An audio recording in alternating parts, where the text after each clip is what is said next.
Hello বন্ধুরা, Lisa কিচেনে তোমাদের স্বাগত জানাই। এখানে আমি মাছের নুন হলুদ মাখিয়ে নিয়েছি। কড়াইতে তেল দিয়ে দিচ্ছি। তেলটি গরম হয়ে গেলে মাছটাকে আমি ছেড়ে দিলাম তেলে। কয়েকটা মাছ আমরা কড়াইতে দিয়েছি।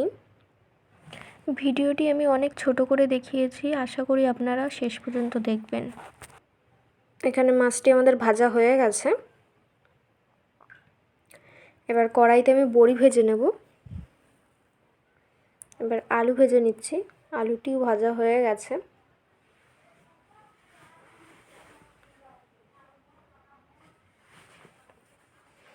এবার কড়াইতে সামান্য জিরে,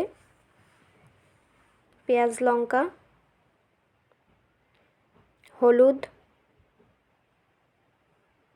নুন, এবার আলুগুলো দিয়ে দেবো এতে, দিয়ে আবার মিক্স করে নেব।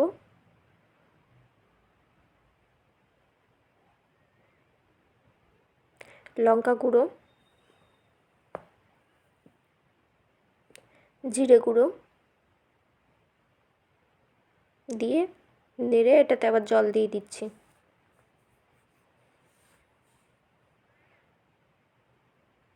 এবার এটাকে আমরা ঢেকে দেব।